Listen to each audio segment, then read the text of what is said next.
Yan ho, yan ang tinatawag na pandang lalaki. Pandang lalaki. Napakalaki. Pandan daw, di umanaw. Ano magtanim ng ganyan? Ay, arihui. Sa Pilipinas lang kayo makakakita. Pandang lalaki, sobrang laki. Yung lalo na kita namin ng mga Kuya Paulo. Kasama ka na ko Paulo? Di umanaw, ay pandan di Si umanaw. Mika pala no? Ako naman, Dayan Kampupot. Gamot daw nga ito siya yung mga UTI. Yeah, gamot daw sa UTI. Pero gamot sa nilalaka. Pag nilagaho yung gamot sa UTI. Sama din eh. Eh, hindi ko na inaalis ang kuhan. Kinamanlaki. Kinamanlaki na yan. Sawa kayo mga mahilo sa pagkakaisinok manay. Oh. Pagka kayo may 2 piraso na ray, pag hindi bumangaw, wala niya. Hindi naman siguro yan. Ay, gadaw ng ano yan eh. Oh, re puno. Ay, pag kayo buwi ng bayan, dumaan kayo doon. Hindi ko na kayo pasukan. Dumaan kayo doon sa... Nagtatawag ako ng langaw. Tatawag ako ng cellphone. Eh, kayo, humingi mala ng pangmerienda raon. Alas na ho. Hindi eh, ba, ikaw mo gagawin.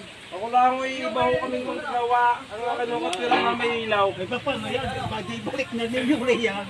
Wala naman ho problema ng inyo tubig yan. Kurente ho nagwalang niya. Ayun, sabi, ba't ito ganito? Ay, ayaw ho kumandari ang kurente ang nagwalang yan ha. Pandan Ba't ito sabi? na lalaki. Uyam. Ang tawag diyan ay pandang lalaki. Gayang kalalaki ang puno. Walang hiyo. Walang kalalaki. Anong pandang yan? Ako nga ngayon din nakakita ng garnay. Ay, ayaw ho mandar. Sabi ng iba ay gamot sa mga UTI. Tapos nilalagay din sa pag naggustong pwedeng panlatag sa kanin pag magsasaing. Mapakaganda. Pwede ring halaman. Oh, gaano pong kalaki yan. Eh parang ano eh, giant pandan. Oh, ang ganda.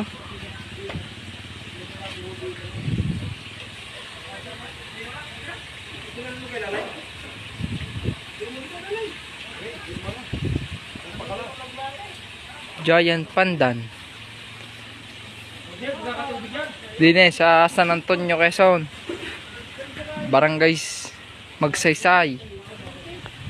Papasok sa basketbulan. Hindi ninyo makikita rin. Pandan. Picture. Para makita kung gaano kalaki. Yan o. Napakalaki niya. Ang gatao. Pandan. So guys, ganito, itong tinatawag ng daan. So, yon. Ito naman ang Santores.